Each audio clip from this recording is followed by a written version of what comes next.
ลางคืนนี่เคยย่างเมื่อบ่เคยยังรัดไม่ตลอดอืมเนี่ยเป็นทางมื้อนั้นข่อยคือเห็นไผว่ามื้อนั้นคือเห็นทั้งบ่แสนบ่เอารูปคือกระสือนี่เจ้าเคยเห็นผีกระสือฮะเคยอยู่เคยเห็นอยู่ไสเอาแล้วเจ้าเว้าสู่เราฟังบ่โดยแล้วว่าคือให้ตู้นอนบ่กล้าแล้วใครเปิดตู้นอนในใดก็ไม่จึงเปิดตู้นอนก็บ่กล้าทางบ่แสนเพิ่นว่าคือบ่เปิดประตูนอนโดยประตูหัวให้เด้ไผคุณในโอ้ประตูตัวนั้นโดยแล้วเจ้าตอบว่าบ่กล้าบ่โดยเป็นหยังคือบ่กล้าเอาย่านนี่แหละคือว่าย่านบ่นี่ย่านบ่ขึ้นมาเอามันคืออยู่นี่น่ะมีทางนี้หากมันผิดสิดอกมันก็ไปแต่มันเจ้าเคยเห็นจักเทื่อแล้วใกล้เทื่ออยู่ใกล้บ่คือไก่ซำใดปั้นอยู่ปั้นกงไม้พุ่นถามเพื่อความอยากฮู้นะป่านนี้ฮอดกงไม้น้อยตัวนี้บ่ด้วยเอาแหละมันก็ใกล้เติบได้บ่ยาวไว้ซำนี้เมื่อน่ะเฮาย่างมามื้อน่ะเฮาย่างมืดออกมาประมาณเนาะเราบ่ายโมงวันบ่ายโมงเถื่อดึกเติบเนาะโดยเหี่ยวจิ๊ดๆเหี่ยวๆพุ่นเด้เอ้าเจอใกล้ๆอีกนึงในพี่ประชานี่ได้เจออยู่ข้างนั้นเจอมันเป็นอะไรมันเป็นหนาบ่หรือว่าเป็นอะไรมีแต่ใส่กับหัวมีใส่กับหัวสิถึงเช้ามากินไข่เพิ่งกินไข่เลยตื่นเช้ามาจะถือยิงไข่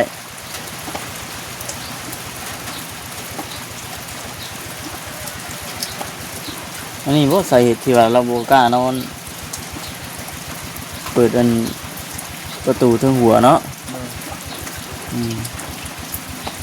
คือบางมือก็นอนจะหออยู่นานนี่ก็ได้บางมือนั่นก็เกิดยังไม่ได้เอาไว้ตลาดเกิดมาได้โดยพวกเกิดมีคุณวิกะ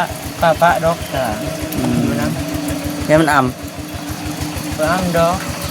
ญาติและเดี๋ยวจะมาขอในเกิด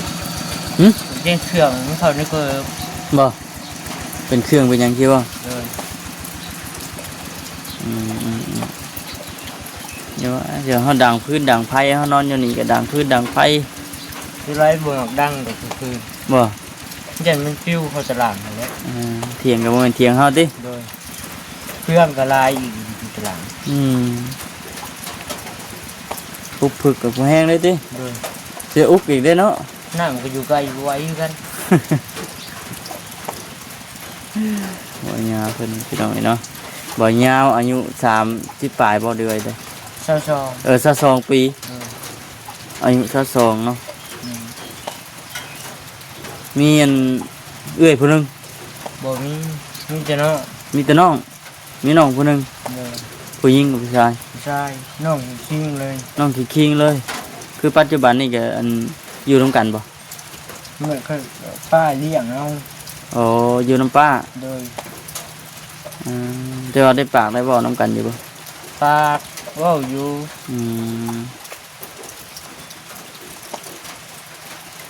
คือปัจจุบันนี้เพิ่นเฮ็ดหยังซี่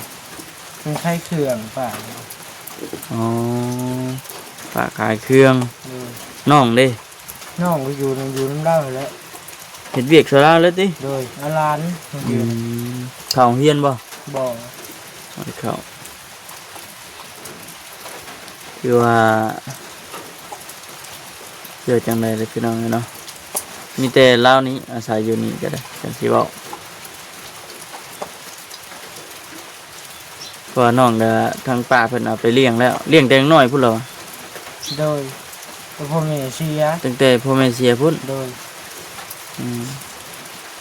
แล้วพ่อแม่เสียอายุจักปีตอน16ปีจากที่ได้คุยกันสุกลกับทางปัญญาเพิ่นว่าออกมาหลังจากออกมาแต่คุกแล้วก็บ่เห็นหยังเลย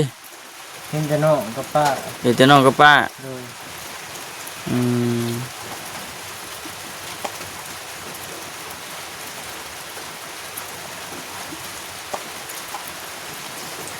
ยังเป็นหิวข้าวว่าจักยังขางัวเพิ่น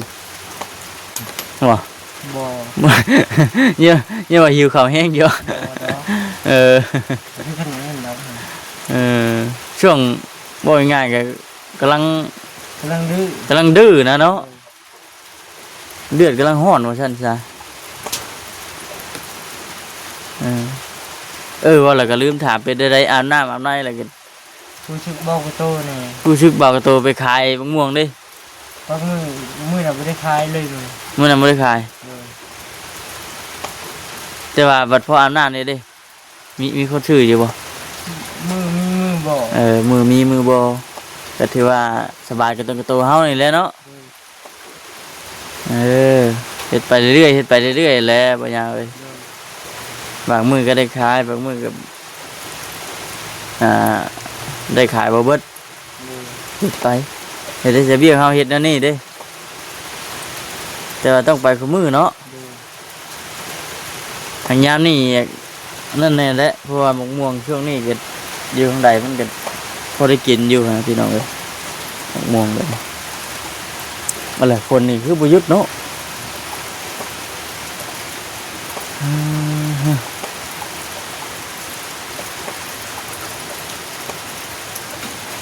ปวดหัวที่เขานี่มีอันเขาบ่อน บ่บูที่เขาเก่า ที่เขาเก่าที่เขาเป่า เด้อ อืมนี่แหละพี่น้องเนาะติดนี่ก็คือว่านั่นแหละมานั่งดินน้ำวายาว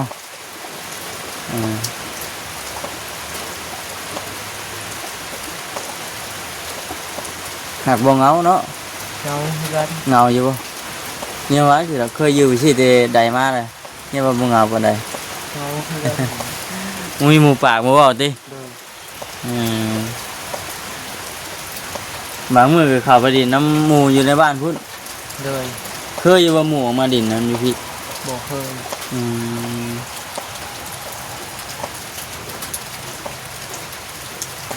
เดี๋ยวไปนั่งดินอยู่น้ำหมู่เห็นติ เด้อ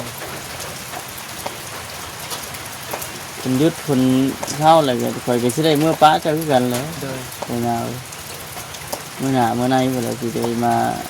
ดินมาเยี่ยมมายามนั่น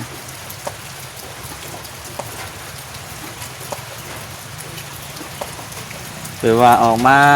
าอยู่พี่น้องเนาะออกมาเที่ยงแต่ว่าบ่ได้เฮ็ดอยู่เฮ็ดกิน เด้อ คือมื้อนั้นน่ะถ้ามาเห็นเพิ่นแบบเอาพริกเกลือปลาแดกพริกนัวน่ะครบเบิดได้เนาะ เด้อ แต่ว่าบ่ได้ป้าไว้อยู่นี่เบิดเลย บ่เอาเขาไว้เลยจะมีแต่แนวสิยังสิกินแล้วออกมา โอ้ยามสิกินแล้วเอาออกมา เด้อเอามาเทื่อละนอน อ่า คือว่าเกลือนี่ป้าไว้อยู่นี้ เกลือนี่แม่นป้าไว้นี่ เด้อเป็นพวกสิของสำคัญเขาไว้อยู่ในอยู่บ้านหมด มีหยังซั่น เกลือคือกัน เกลือบ่นี่มันเป็นนัวบ่ เกลือผมว่าเอามันเดียวดอก โอ้ยง่ายก็บ่ได้เฮ็ดกินหยังนั้นเนาะ ปะไว้ก็ยันมันเป็นยันนั่นเถอะนั่นถือ แต่ยามมันเหี่ยบ่ ยันมันเสียอะไร ยามมันเสีย เนาะ มีคนมาลักบ่ บ่มีดอกของยันไปนี่แหละ ย่านเผื่อไว้ เออ อืม เขาจะขึ้นมากบุคอไปบู บ่อืม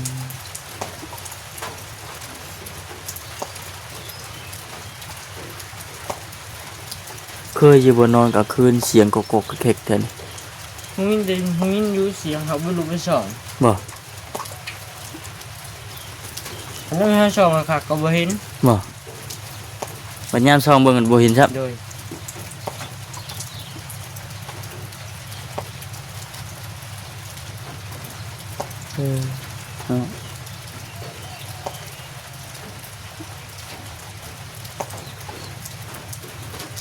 ใครอยากสำหรับว่าคำว่า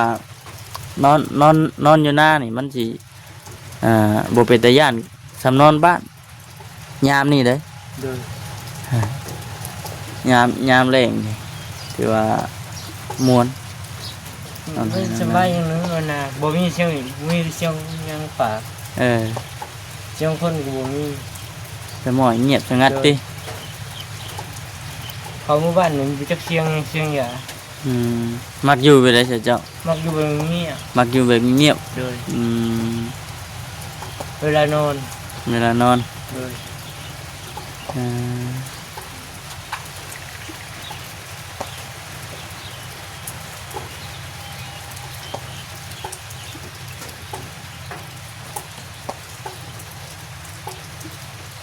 มื้อนี้เนี่ยถือว่ายังบ่ทันได้อันไปขายมะม่วงจักรอบเลยเนาะมื้อนี้เนาะ เลย อ่า กำลังว่าสิไปว่าฉันพี่น้องเนาะถึกช่วงนั้นบอกคำมาฮอดก่อน กำลังลูก กำลังลุก กำลังหนูส่ง ได้ยินอยู่ว่าเสียงรถแล่นมากัน เลย คิดว่าเสียงรถคนแล่นไปให้ไปหน้าสิได้ เล ติ ย พอลงมาหั่นก็เพิ่นทางบ่เสียนเพิ่น คิดว่าเจะคล้าของหน้าเขาหลุดจักคือกัน บ่คิดว่าเจ้าของเถียงเพิ่นนี่บ่ โดย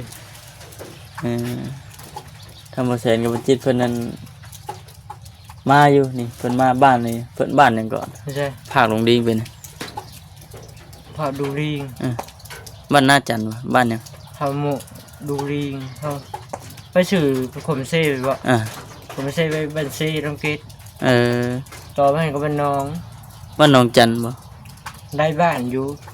เท่านั้นแหละไปหาครอบครัวหนึ่งนะพี่น้องไปหากวดเพิ่น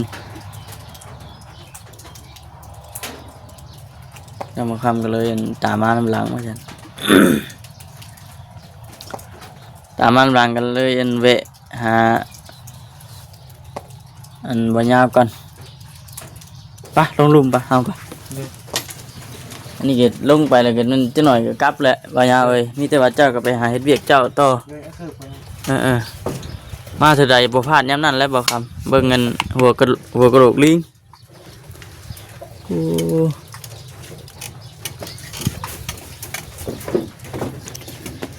โหอากาศเย็นพี่น้องเลยเนาะอากาศเย็นแห้งขนาดฝนตกใหม่มีแต่ว่าขั้นอะไรมื้อหน้ามื้อไหนเด้อบ่ยาวเด้อ โดย สิเข้ามาเยี่ยมมายามใหม่เด้อมื้อหน้ามื้อไหนเพิ่นได้สิเข้ามาดินมาเยี่ยมมายามใหม่มาก็บ่ได้มีในฝากในต้อนหรอกพี่น้องเราต้องสิเข้ามาเยี่ยมมายามเป็นจังไดแน่ว่าซั่นน่ะพี่น้อง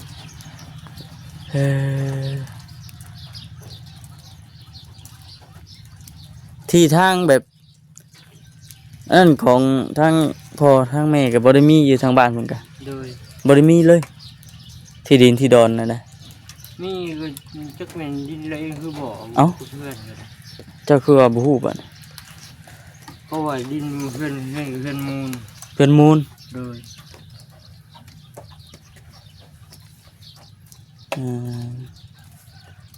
แต่ว่าไผเอ็นครอบครองอยู่หั่นบัด ป้า ป้า เจ้าของเทียงนี่แหละ คือเจ้าของเถียงนี่เป็นน้องของ เอื้อย เอื้อยเนาะเอื้อยเนาะพี่น้องเนาะ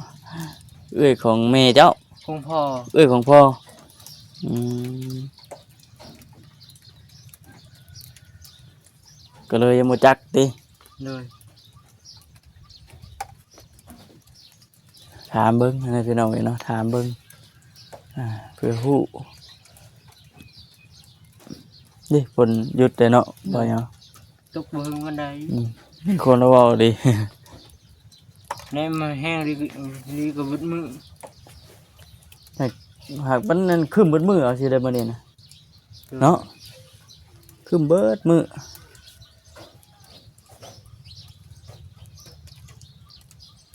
ไปแล้วมื้อหน้ามื้อในเด้อ โดย สิมาหาใหม่โอเคเอาสบายดี เราก็สิได้ไปหาของขายต่อพี่น้องนี่เนาะไปขายของขายต่อบ่หรือว่าเข้าบ้าน ที่เข้าบ้านแล้ว เข้าบ้านเลยเฮ็ดได้บัดนี้มื้อใหม่บ่ เข้าบ้านอยู่ที่ก็ยังไปหาหมู่เลย เออ เอาหาแล้วก็ไหนเหี้ย เออโอเคซะเนาะไปแต่พี่น้องไปพุ่นมื้อนั้นเราไปอาบน้ำอยู่ปูนมื้อน่ะแม่นบ่เลยวันเราไปมื้อนั้นพุ่นได้เนาะบ่ยาวปอดไกลแนมไปมิ่งเลยพี่น้องเอ้ยฮอดยามฝนนี่สิบ่อันไปฮอดพุ่นหรอกยามฝนนี่เนาะ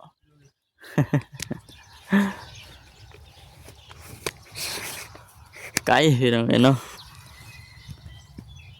เอาคลิปนี้ก็คือสิประมาณนี้แหละพี่น้องเนาะมีแต่ว่ามื้อหน้ามื้อใดจึงจะได้มาเยี่ยมมาหยามเราใหม่จนได้ก็ฝากเป็นกำลังใจให้เด้อพี่น้องเด้อเนาะเข้ามาเบิ่งมาชมให้แน่เข้ามาเบิ่งมาชมแล้วก็จะพากดขามโฆษณาไปพี่น้องเนาะทางบ้านบ่ค่ำมืดฝนตกยังบ่หยุดเด้อซ้ำฮะ บ้านเจ้าทางบ้านไหน ปูดบ้านหนองเป็ดรักษาใช่ไหมฮะพูดป่ะ คนละสามก็หูอยู่ เออ เฮ้ยเขาขุนท่านเนาะ อยู่รักษามันป่ะ หลายคนอยู่เนาะ หลายคนอยู่ดิ พูดแล้วอยู่พูดแล้วบ้าน บ้านเนี่ยไม่ติดละตีอยู่ เออ